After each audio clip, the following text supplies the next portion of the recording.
Olá, turma, mais uma vez, bem-vindos. A aula de hoje nós vamos tratar de elementos angulares, medidas angulares, ok? Que será bastante útil na atividade de topografia. Topografia trabalha com ângulos e distâncias, então nada melhor que a gente estudar as medidas angulares, conhecer essa grandeza.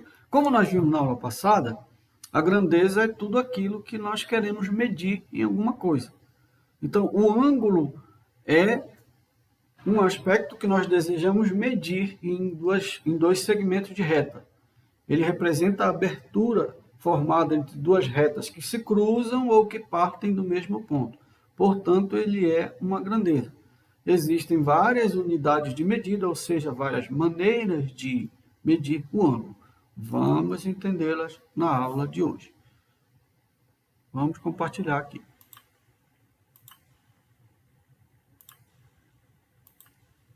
Muito bem, as medidas angulares expressam tamanho, intensidade ou abertura entre duas retas que se cruzam ou que partem do mesmo ponto.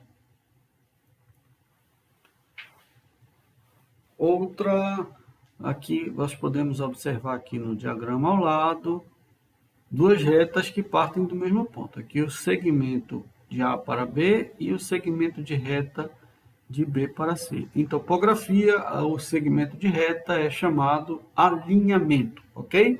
Então, temos dois alinhamentos, o alinhamento AB e o alinhamento BC. Observem que em torno do ponto de interseção entre as duas retas, que na topografia nós chamamos de vértice, vértice é esse ponto de encontro, ok?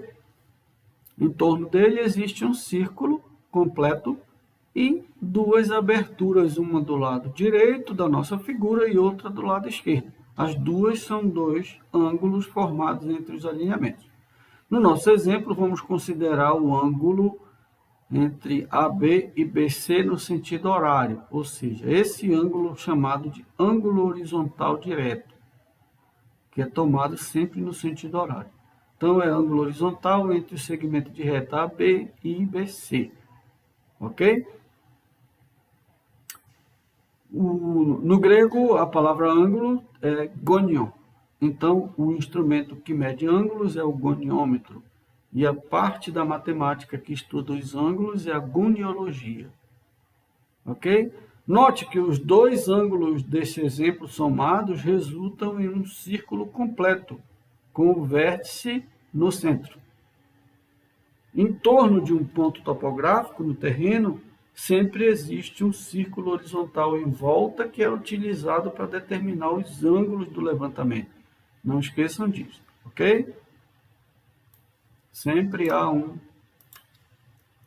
Medidas angulares, vamos lá. De novo, continuando aqui. Observem que se eu quero medir o ângulo horizontal direto entre AB e BC, evidentemente, eu vou ter que usar um dos alinhamentos para iniciar a contagem e o outro para finalizar. Então, aquele que eu vou utilizar para iniciar a contagem é o alinhamento de referência, que é utilizado da forma abreviada na topografia, alinhamento a ré. Esse ré é a abreviatura de referência. É o alinhamento tomado como para iniciar a contagem do ângulo.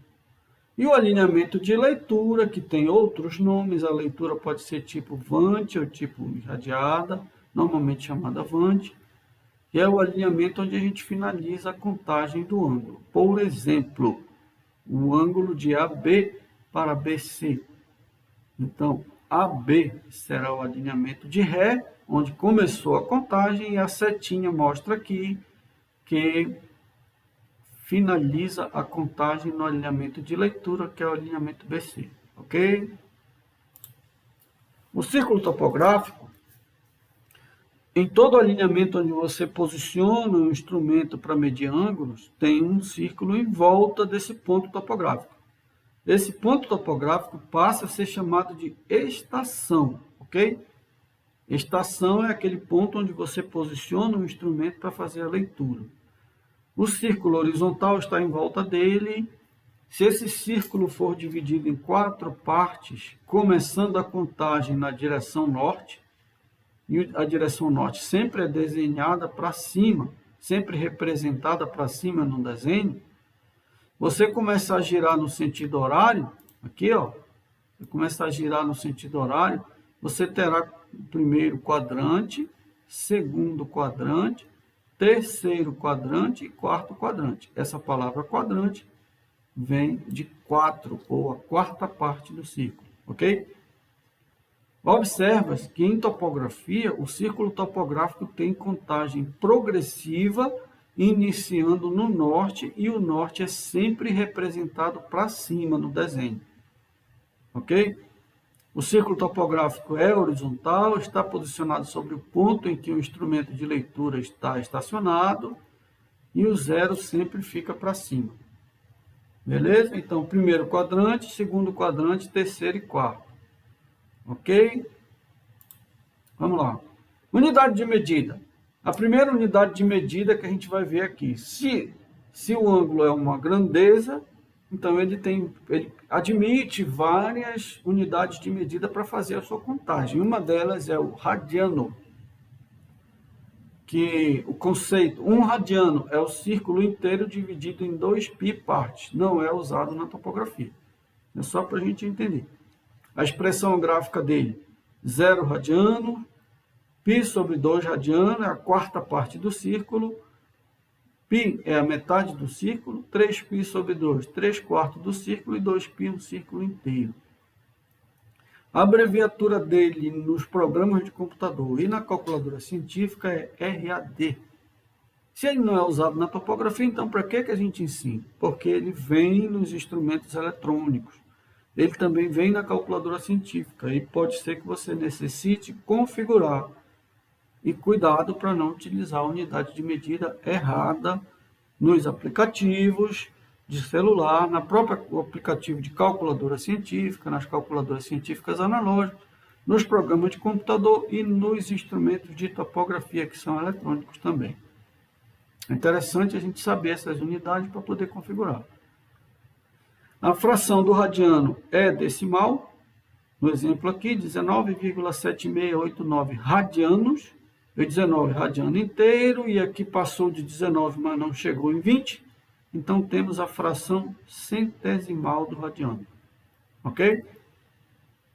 Vamos à segunda unidade de medida, que também não é usada no Brasil, mas vem nos programas de computador, vem na calculadora científica, e se você for trabalhar nos Estados Unidos, em Portugal ou na Espanha, você vai encontrar lá a topografia utilizando o grado centesimal. Muito cuidado com o grado centesimal, porque a abreviatura dele na calculadora é GR. E pode ser que você confunda isso aqui com grau. Conceito: é um círculo dividido em 400 partes. Então, o círculo, considerando a revolução em torno de um centro, a quarta parte do círculo é 100 graus. A metade do círculo, a metade da pizza, 200 graus. 3/4 do círculo, 300, e o círculo inteiro, 400 graus. Esta é a expressão gráfica do grado. A fração dele também é somente decimal, muito parecido com o radiano, 19,7689 graus. E aqui, o grado inteiro antes da vírgula, e depois da vírgula a fração decimal do grado, ok? Muito cuidado para não confundir grado centesimal com grau. Quando estiver usando os aplicativos, quando estiver usando a calculadora científica ou os equipamentos de topografia. Muito bem? Vamos agora à unidade grau sexagesimal, que essa é a unidade oficial brasileira, sexagesimal, porque é baseada no número 60, e o conceito dela é um círculo inteiro dividido em 360 partes. Então, 1/4 do círculo vai ser 90 graus, ele é representado por essa bolinha na hora de escrever, essa bolinha sobrescrita aí à direita do valor, 90 graus, metade do círculo 180, que é metade de 360, 3/4 270 e o círculo inteiro 360. A abreviatura dele é DEG, que é uma abreviatura do inglês degree, que significa grau, ok? Então, muito cuidado na calculadora e nos aplicativos que geralmente utilizam o inglês, a abreviatura vai ser DEG, a que nós vamos utilizar em topografia. E vamos às frações do grau sexagesimal. Temos aqui essas possibilidades de fração. O grau com fração decimal, muito parecida com essa forma de expressar, muito parecida com o grado e com o radiano, que seria 19,7689 graus. Então, o grau inteiro e a fração decimal do grau. Uma segunda forma, também não é muito utilizada, é o grau centesimal, grau e o minuto sexagesimais e a fração do minuto de forma decimal. Então, nós teríamos aqui 19 graus, 46,139 minutos. Então, o grau inteiro, o minuto inteiro e a fração decimal do minuto. E a forma mais utilizada no Brasil, que é a oficial, que é grau inteiro, ela é totalmente sexagesimal. O grau inteiro, minuto sexagesimal, segundo sexagesimal e somente a fração do segundo, que é centesimal. Então, nós temos aqui 19 graus inteiro, 46 minutos inteiro, 1 minuto equivale a 60 segundos, e 1 segundo inteiro, 8 segundos inteiros, e 1 segundo equivale a 60 minutos, e aqui 0,4 é a fração centesimal do segundo, e 1 segundo equivale a 100 partes. Então, essa aqui é a forma correta de expressar. 19 graus, 46 minutos e 8,4 segundos, ok? Eu recomendo a vocês utilizarem esse aplicativo aqui, ou então a calculadora analógica que contenha essa tecla aqui, que é a tecla sexagesimal. A calculadora científica que não contém essa tecla sexagesimal não vai conseguir expor o valor em grau, minuto e segundo. Ela só vai expor o grau com fração decimal. Eu recomendo esse aplicativo aqui que é chamado Panecal. Panecal, vamos escrever aqui para vocês o nome do aplicativo. O aplicativo Panecal, que contém essa tecla Panecal. Ele contém a tecla sexagesimal aqui.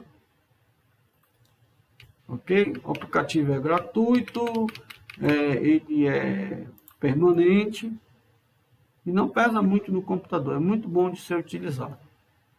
Na hora de fazer somas com o aplicativo, você utiliza, por exemplo, aqui 122 graus, 45 minutos, 54,67 segundos, somado com 37 graus, 29 minutos e 41,79 segundos. A soma sexagesimal na calculadora vai ser feita assim. 122, aí tecla sexagesimal para inserir o grau. 45, tecla sexagesimal para inserir o minuto. 54,67, tecla sexagesimal para inserir o segundo. Aí mais, repete a operação para a segunda parcela da soma. 37, tecla sexagesimal para inserir o grau. 29 minutos, tecla sexagesimal para inserir o minuto. E 41,79 e tecla sexagesimal para inserir o segundo e dar uma igualdade. Da mesma forma se faz a subtração, a multiplicação e a divisão, ok? Sendo que essa tecla sexagesimal tem duas funções. A primeira função dela é inserir valores sexagesimais. E a segunda função dela é de posse de um resultado na tela da calculadora. Quando você tem um resultado, ou seja, você já teclou na igualdade, aí você usa a tecla sexagesimal para transformar esse resultado de decimal para sexagesimal. E se estiver em sexagesimal, você utiliza essa tecla aqui para transformar em decimal, ok? Ela tem duas funções. Então, você tem que ter, para assistir às aulas de topografia, uma calculadora que contém essa tecla aqui. Geralmente, as calculadoras que vêm no celular não têm essa tecla. Então, eu recomendo você comprar uma calculadora científica analógica ou você baixar este aplicativo chamado Panecal. Beleza? Vamos adiante aqui. Olha lá.